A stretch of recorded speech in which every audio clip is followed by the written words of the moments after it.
Hello and welcome to Views on News. I'm Jawad Tehami. After weeks of political turmoil, the UK finally gets a new Prime Minister, Mr. Rishi Sunak, the youngest in UK's history for over 200 years, and he's the first Premier to lead the country who is of British Asian origin. He has served previously as a Chancellor in Mr. Boris Johnson's cabinet and steered the UK's economy through the COVID-19 pandemic. Later, he resigned now after taking the reins of the premiership. Now he has pledged to unite his Tory party as well as the UK in the face of profound economic challenge the UK is faced with. Earlier, Miss Liz Truss resigned and she said she couldn't deliver on the mandate for she was elected for, and she happened to be the shortest serving premier in UK's history, just for 45 days due to her mini budget that she introduced. The financial markets went into a tailspin. Then she had to change the Chancellor as well, and that gave a little bit of respite to the financial markets. The IMF also criticized the measures which were pledged by Miss Liz Truss.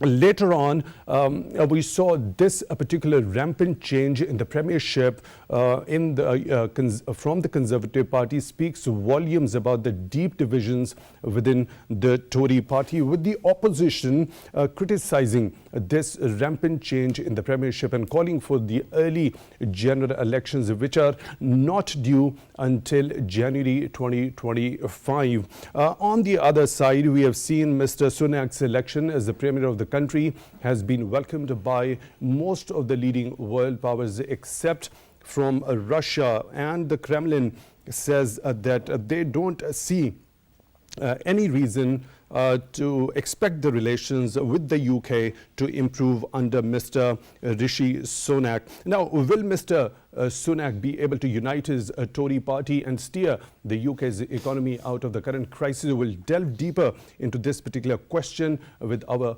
panelists in the show today. But before heading into the discussion, our production team has prepared a report. Let's watch that. United Kingdom's political upheaval has finally seeming to be settled down, as after Liz Truss resigned from the post of Prime Minister and became the most shortest ruling Prime Minister in British history after the disaster of her tax-slashing mini-budget, Rishi Sunak took the office of Prime Minister of United Kingdom after his meeting with King Charles III at Buckingham Palace. Rishi Sunak, who has made his political comeback recently and appointed as the new Conservative Party leader, unopposed after former Prime Minister Boris Johnson decided not to run and Commons leader Penny Mordaunt dropped out at the last minute, and finally paved his way to become United Kingdom's first British Asian and Hindu Prime Minister. The newest and youngest Prime Minister in modern times will now begin appointing his top team, with all eyes on which cabinet ministers will be in and out. Rishi Sunak, in his first speech as Prime Minister, praised his predecessor's restlessness and her noble aim to improve economic growth in the United Kingdom, and added that some mistakes were made, not born of ill will or bad intentions, quite the opposite in fact, but mistakes nonetheless. He said that country was facing a profound economic crisis and there were difficult decisions to come, and pledged to approach problems with compassion and to place economic stability and confidence at the heart of his government's agenda. Just watched that report. Let's straight away jump into the discussion. We are honored and privileged to have been joined in the studio by Dr. Auqaab Malik. He's expert foreign affairs. Dr. Auqaab Malik, thank you very much for your time. For being on Views on News, we really appreciate that. And we are also being joined in the studio by Ms. Javeria Atif. She is columnist and she is associated with Islamabad Policy Research Institute. Ms. Javeria, thank you very much for your time also at Views on News. Let's begin the discussion with you, Dr. Auqaab. How bigger a challenge lies ahead for the new Premier in the UK? Well, fact of the matter is that he was a Chancellor, so he knows exactly what is going wrong with the economy. He's partly, I would say, responsible for that. but the fact of the matter is that he's been engaged as a Chancellor for a couple of years under Boris, and in doing so he knows what the issues might be. The cost of living crisis, partly as a result of the Russian invasion of Ukraine, the gas shortages, the cost of living is increasing massively, 400% increase, and many other countries as well in Europe, but especially also in England.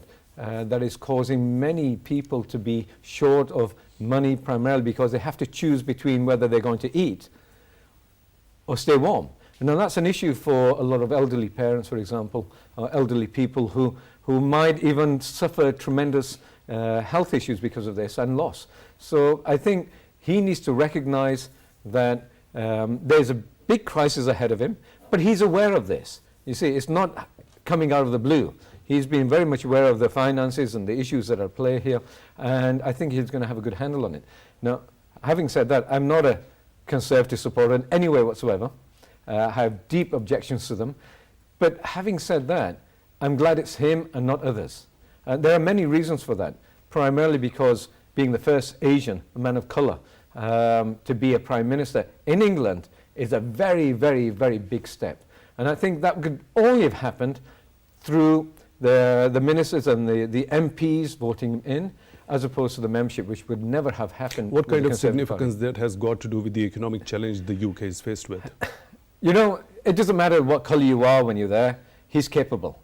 But I'm just saying and highlighting the tremendous change in what's happening in British politics here as well.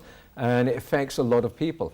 But as a result of this also, there's going to be many challenges within the party because of this. And I think we need to recognise that he's going to be placed under a lot of pressure from the membership, because most of them do not agree with him being in there, even though he was much more credible than his predecessor, Truss, right, who was absolutely incapable of the job and should never have gone in there. But she was placed there primarily because they had objections to a person of colour. So if he is competent enough to steer the UK's economy out of such a dire crisis, why did he resign as a Chancellor under Boris Johnson? Well, Boris Johnson and Sunak had fundamental issues in the way things should be done.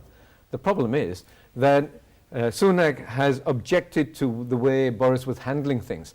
Now, Boris is a good charismatic man, and he brought in Brexit for the Brexiteers and ruined the economy as a result, even though they will never admit it. And they'll say that it was a result of COVID and it's a result of the crisis.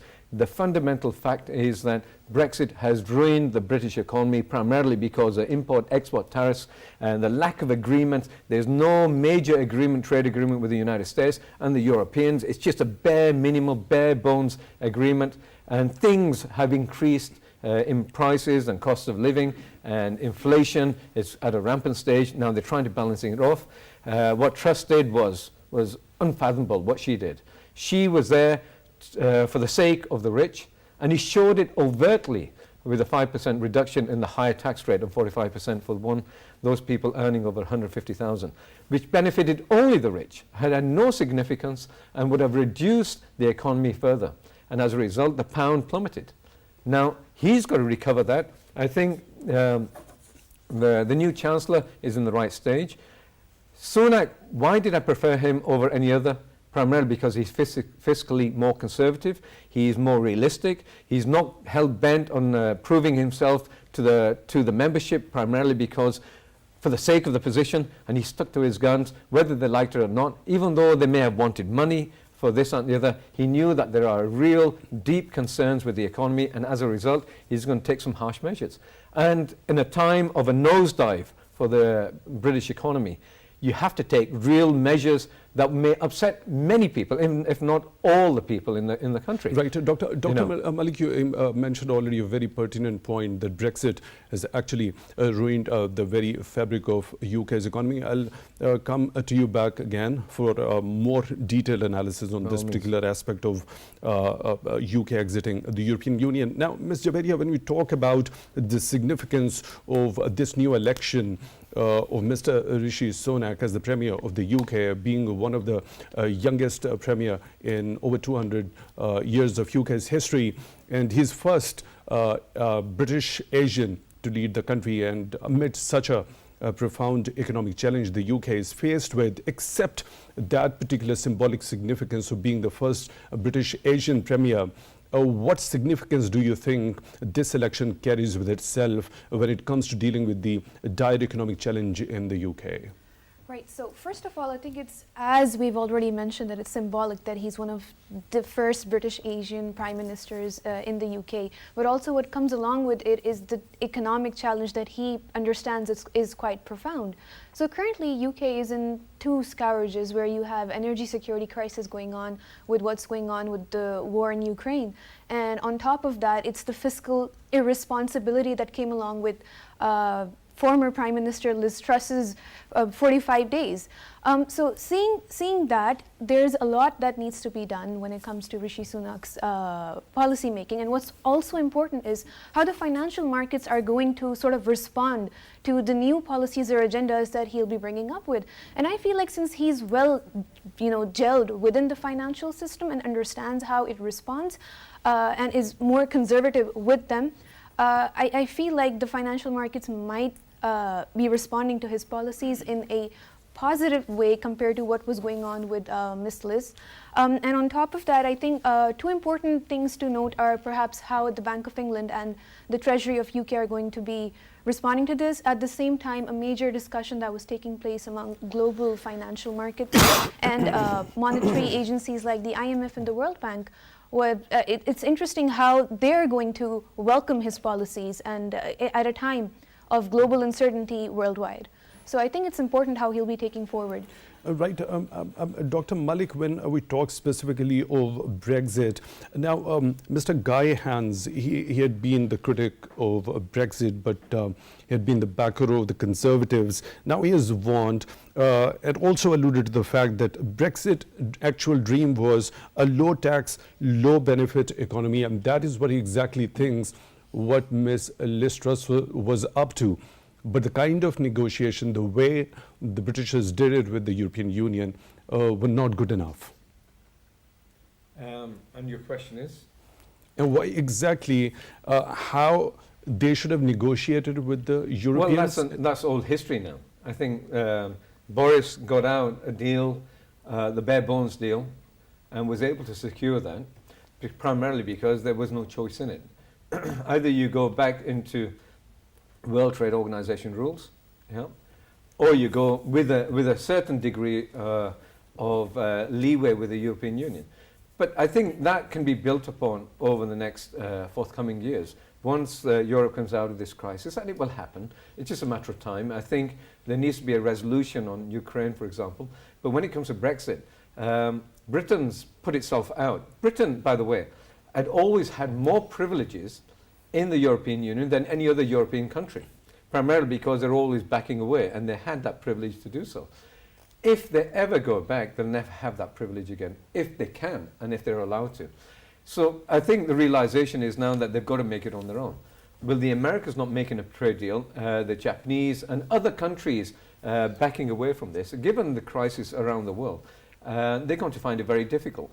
Initially, what happened was, when you get rid of the migrant population that is supplying you with the drivers, the pickers, the food industry, the health industry, and you don't allow them to come in because you set standards so you think that these standards, and everybody's going to come according to these standards, you're going to have a crisis. Initially, the crisis was the truckers, for example, led to massive queues in the supermarkets, nothing on the shelves, and now the gas crisis.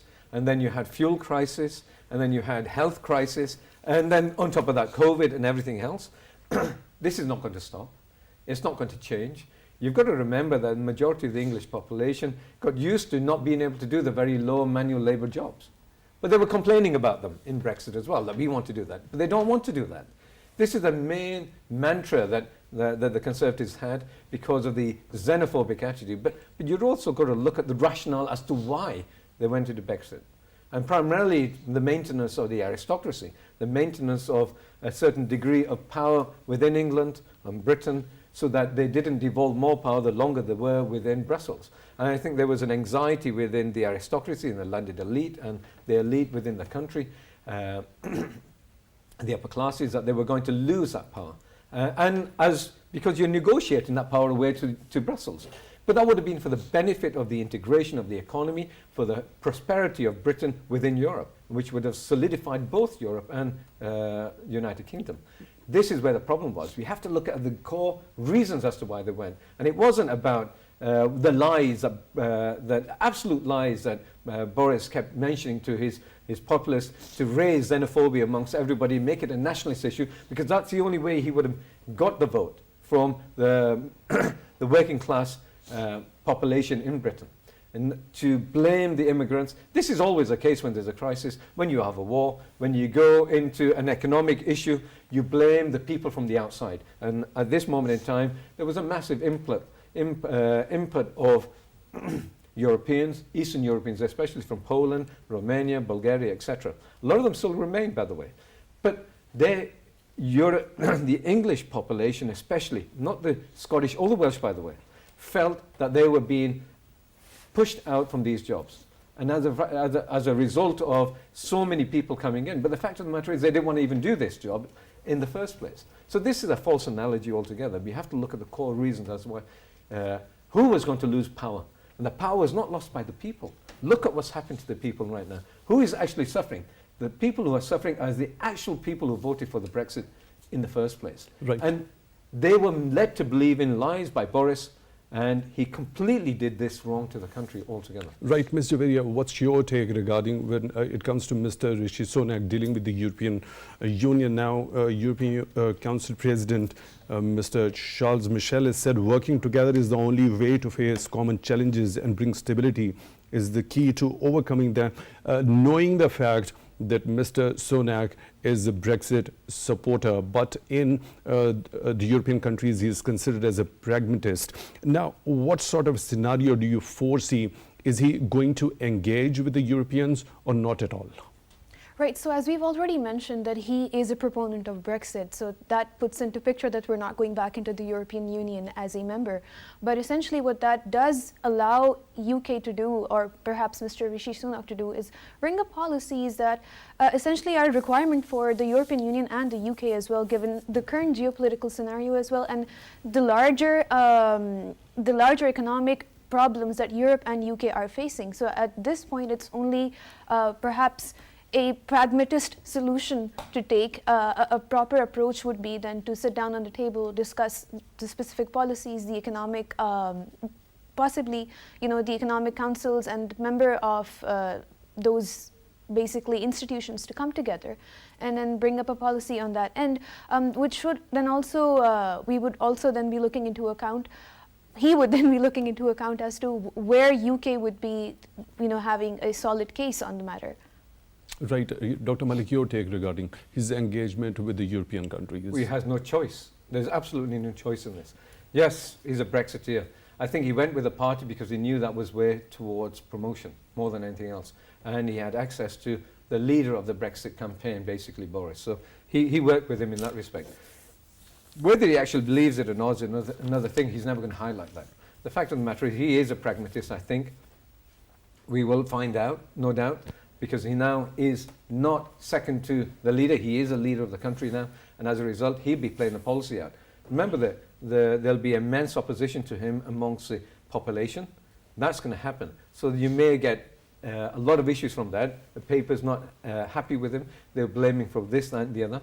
But I think he's going to make pragmatic decisions that Boris could not make. Boris was a good charismatic man who was able to bring Brexit, but he was an awful administrator.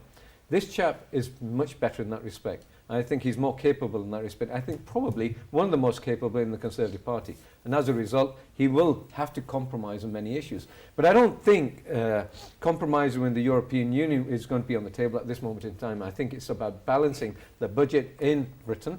It's about austerity measures primarily, which is going to be very unpopular. So that's going to test his premiership What altogether. is the most immediate daunting task after taking the reins of the premiership? Because by reading his statement that he wants to bring not only UK together, but also his Tory party, in which we could see the kind of rampant change in premiership, together unite them in the face of dire economic challenge. So what remains to be the most uphill task for Mr. Sunak immediately? Rishi has no choice but to succeed. Absolutely no choice but to succeed. If he doesn't succeed, he's out.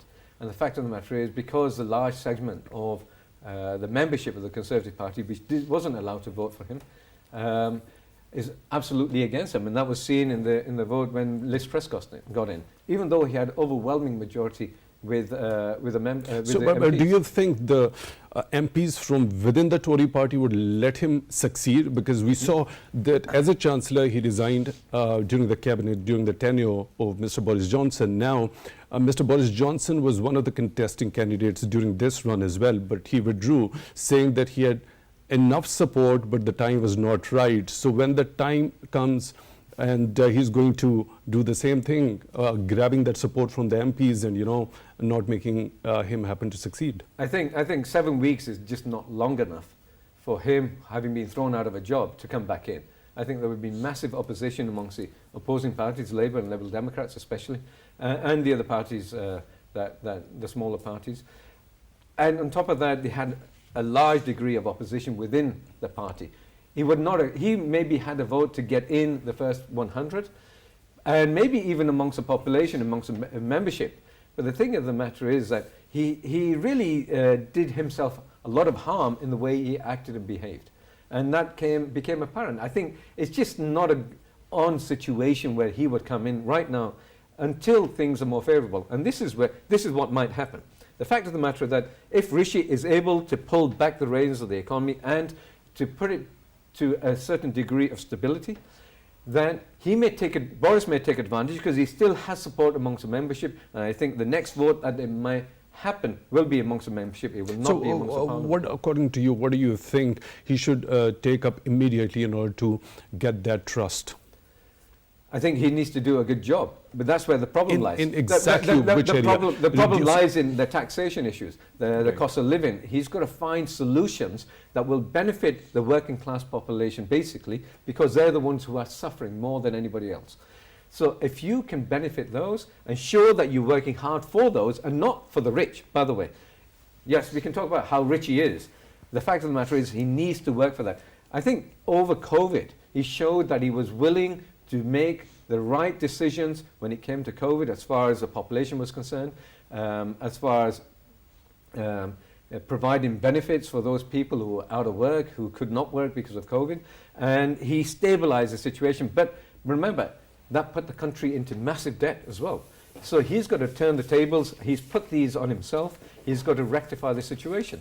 And he's only got, say, many weeks to do so. However, he's got a new Chancellor who's reversed everything the last Premier did. Yeah? And I think they're going to work together.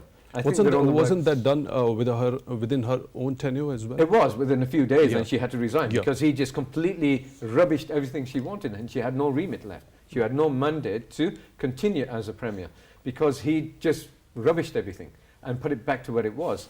And this was in line with what Rishi Sunak wanted to do in the first place. Right. Dr. Malik, your point is well taken. Ms. Javeria, do you think the MPs from within the Tory ranks will let Mr. Rishi Sunak succeed, especially when it comes to the ranks which are associated with the former Premier, Mr. Boris Johnson? It's actually quite interesting. Then the question arises why he did not have the support he has now. So I guess the answer lies in for how long the kind of factors that fueled to have Mr. Rishi Sunak take the place that he has today actually sustain that. And as Dr. Malik rightly mentioned, that Boris could sort of take advantage of the efforts made by Mr. Rishi Sunak, or that will be made by him with his upcoming policies. So, I mean, he has been stating in his, he has stated in his statement that one of his goals is to bring together the MPs and to sort of reunite everyone, not just the country, but also within party. So how does he bring them together? Just by talk and asking them to unite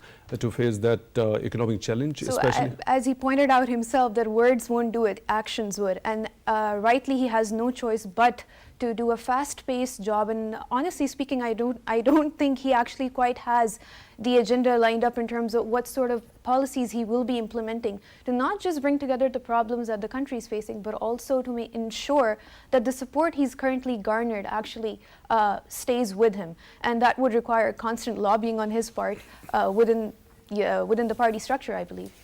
Right.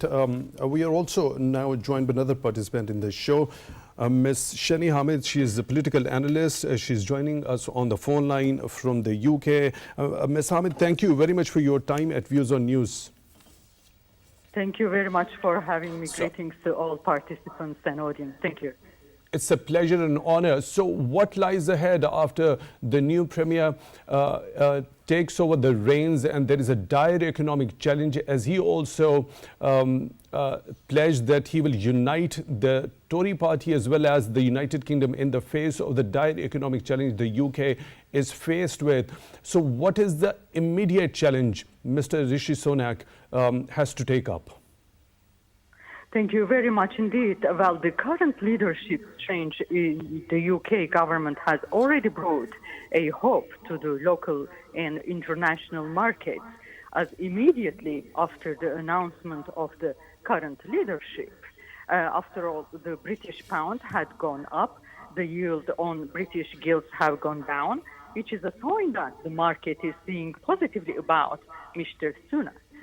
However, it could be still too early to judge, because there is another challenge lurking within the current and leading political conservatives' agenda, which is securing unity within the party itself. So that is one big challenge.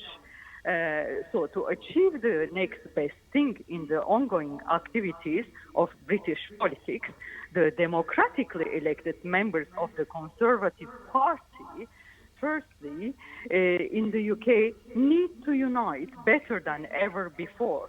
Then, although the solutions are limited for now, it has to be either a higher tax or reducing the public sector expenses, or mix of both, and different degrees and time frame. Plus, the current administration does need to focus on the UK's main internal issues, such as public sector expense, inflation, national insurance, NHS, and taxing the corporate and immigration, economy in general, and the energy price guarantee, dealing with the ongoing workers' sector strike as well. That is another focus the current government needs to look at. And adapting to a better policy about the war in Ukraine and international defense spending in general, also another challenge for the new government to focus on. Dealing with the Northern Ireland Protocol, as there is still no Northern Ireland Executive and Legislative Assembly to function properly yet. In overall, not to forget that the new Prime Minister in the UK is a grandchild of immigrants, hence who can promote most for equality. So there is another focus coming for the current government as well. Right. Ms. Shani, when we talk about the deep divisions within the Tory party, as we know, Mr. Sunak was the Chancellor during Mr. Boris Johnson's tenure, and then he resigned, and that actually sent his government into jeopardy. Now Mr. Boris Johnson was one of the contesting candidates during this particular run as well. Do you think the kind of challenges Mr. Rishi Sunak is faced with, the other MPs would let him succeed in whatever he aspires to achieve? Well, this is the great thing about British democracy and politics. Everybody will have their own say, and everybody will have their own audience to listen. And I think he will have his fair share of chance, and it's up to him to achieve the target or not. But if he only manages to unite first of all, the Tory party, because they have to realize one very important thing. If they don't unite, they will lose the upcoming election to the rival party, which is Labour. They are also coming with a very strong agenda. Yes, all publicly elected members of the Tory party need to put their thoughts together and unite with the current Prime Minister, because they had a very strong ups and downs during their premiership. So whether they like it or not, if they want to win the next election, they have to bring their agenda together, and they have to focus on the first things first to assure the public vote. Well, It's up to them to ensure their seats for the next elections or not. If not, they will really lose it for the rival party. Right, Ms. Sherry, when it comes to the public trust and the kind of public opinion that is built after there is a rampant change in the premiership, as we have seen in the case of Conservatives this time around, and this particular thing has been titled by some opposition leaders as a game of musical chairs. So what sort of an impact when it comes to the public perception about a political party happens to be there in the UK, and how is it going to affect the outcome of the next general election whenever it happens to be? To gain the public trust, we have to promise our agenda, we have to work, we have to be makers and the checkers for our work. We have to have a very good teamwork and a good team to deliver the promises. Then this is when you will begin to gain the public trust. The public needs to see the result, not the words. We had enough of listening people's promises, right? It is not about telling we will do this or that. It's about now delivering this service. If they achieve to deliver this service before the elections, yes, they will ensure their next seat. If they cannot achieve to deliver their services, no, they will not ensure any seat at all. So, yeah, let's go back to NHS, tax and energy prices and the living standards in the UK. UK is an amazing, great country, and it's a great example to the worldwide democratical applications. But now we have to put ourselves together, we have to leave our differences aside, and we have to begin to deliver. Now, this is why Mr. Rishi Sunak needs to deliver a solid, short, and straight to the point agenda, service to the public. If they can achieve that, we are well off for the next elections, yes. Right, Ms. Shani Hamid, political analyst, joining us from the UK on the phone line. We really appreciate your time for being with us on Views on News. Dr. Malik, now the opposition has been calling for early general elections, and they are not due until January 2025. Is there any sort of a scenario that you foresee that there could be a possibility of holding early general elections? Well, the date you provided is the latest possible, and there's a leeway maybe before that. So that's the latest possible that they can announce it. And no party really announces an election when it knows it's going to lose. Right now, at this moment in time, the Conservative Party would absolutely lose the election. So they're not going to do that. And so there'll be opposition to that on their side. The thing with the opposition is that until recently, there was no synchronous understanding between the opposition parties, primarily because it was very much divided over Brexit. And as a result, they lost the election there in 2019 to Boris, when he gained an overwhelming support when the Red Wall came down. Now, the problem here is that bringing that back is going to be very difficult. And I think this is how they're going to capitalize on this. The mistakes that have happened over the last 2 years because of Boris and Truss, and maybe what will happen here. There's no guarantees that things will work out. He's got a lot of opposition within the party that will show in the ranks, and they will lobby their own MPs. You've got to remember that the MPs represent the population. And much of the time, as is what's happened, is that the MPs have sided with Sunak for the benefit of what needs to be done because they know him personally and they know how good he is.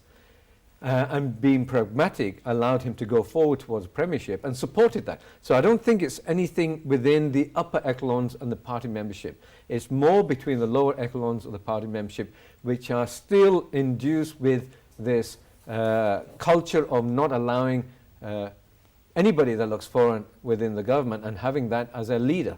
Being a member of the parliament and working for that, for another leader, is one thing. Being the leader is something else. It's within the basic psyche of the Conservative Party, wherever you might go. And I know this from having lived in England all my life.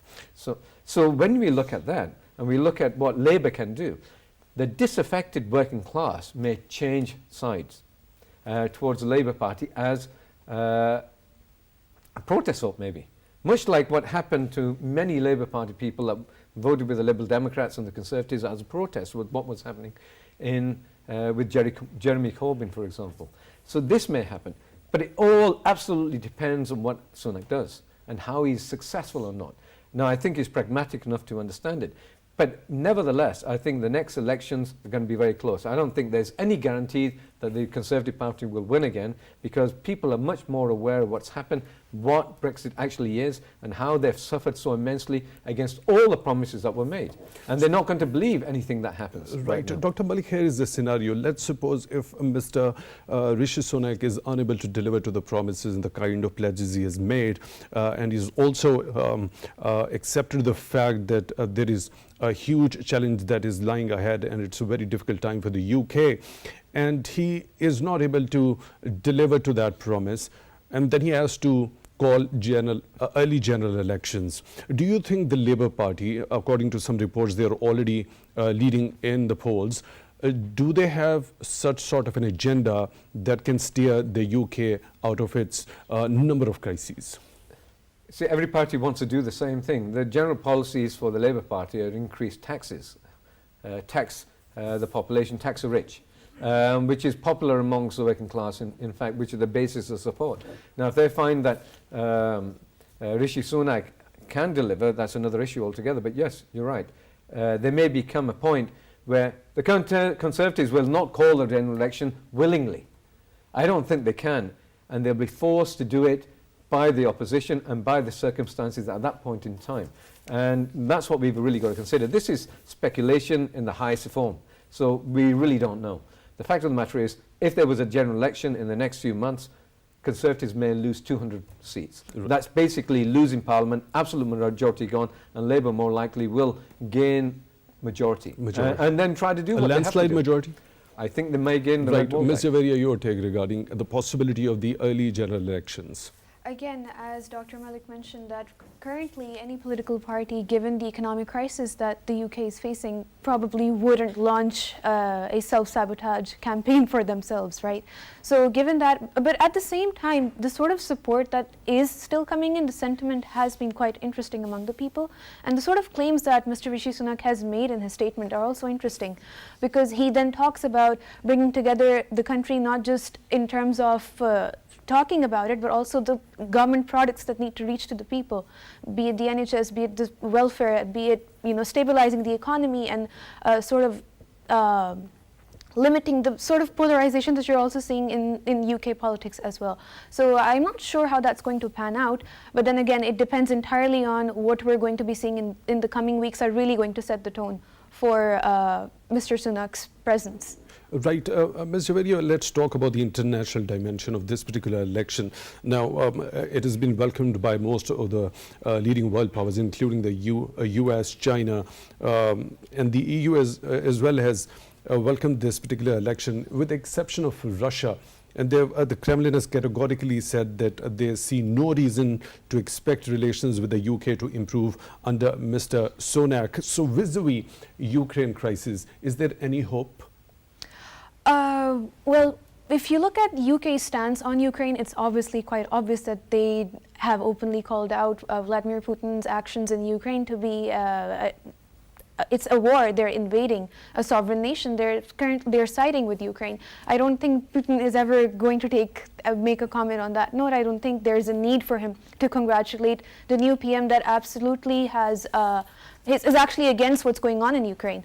But I think also interesting is, if apart from the Ukraine and apart from what's going on in Europe, is, since we've mentioned that Mr. Sunak is of Indian descent, is how Mr. Narendra Modi has welcomed him, identifying how UK and India can now strengthen their 2030 vision and how they can work together. And I think this is important from our side of the geopolitics as well, because then that sort of breeds implications on our end as well when it comes to relations with Pakistan on that end. I would just like to chip that Dr. in. Malik, your take regarding the relations of the UK under Mr. Rishi Sunak with Russia, as Kremlin has categorically said there is no expectation of improvement of relations. Absolutely nothing. There's not going to be any change whatsoever. The British stance is based on strategic implications of the Russian invasion of Ukraine and what's happening there. This is the long-haul conflict as far as they can see. They're funding directly the Ukrainians to fight against the Russians. There's no love lost between who goes in power, whether it's the Labour Party or even a complete change of guard in British politics won't make a difference. strategic issues and geostrategic issues are based on competition at a larger level. And that's going to pose another challenge for Mr. Rishi Sunak because of this he doesn't crisis, have a background in strategic issues. He's going to have to the learn very rising fast. energy demand and the prices as well. Well, that's happening already, and It's there's going to been a worsen in the 400% harsh winter increase. as well. What was that? It's going to worsen in the harsh winter as well, right? Well, the fact of the matter is the prices have increased already. I think the next price increase is going to be sometime in March. They just recently increased at the end of September. So that's nearly 400% increase altogether from what it was last year. When you look at that, the population is affected, as we said earlier on. But I think beyond that, Britain has got a substantial amount of gas and oil in the North Sea as well. So it's better off than most European countries. It is a distribution of that oil and gas and the taxation that it puts onto that on the population that makes a difference. For example, as opposed to France, the population doesn't suffer as much because the government has subsidized it heavily. Right. There's a big Dr. difference Malik, in this. unfortunately, we are short of time. We'll have to end it over here. Thank you very much for your time and for being on Views on News. You were joining us in the studio, expert foreign affairs, and we were also joined by Ms. Javeria Atif, columnist, Islamabad Policy Research Institute. You are associated with that. Thank you very much for your time also on Views on News. So this new election and the UK is faced with profound economic challenge as well. Now, Mr. Rishi Sunak has got a number of challenges to deal with. The first and the foremost remains to be the unity his Tory party to overcome the deep divisions within the party, and we have seen the rampant change in the premiership in the UK that definitely casts a shadow on the trust and the kind of confidence the public might have in that particular party. And then when we talk about the economic challenges, certainly very different sort of policies need to be conceived and implemented in the UK so that Mr. Rishi Sunak could steer the country's economy in the right direction, keeping at the same time the opposition's call for early general elections at bay at the same time. With this note, we come to the end of today's Views on News. Until the next one, take good care of yourselves.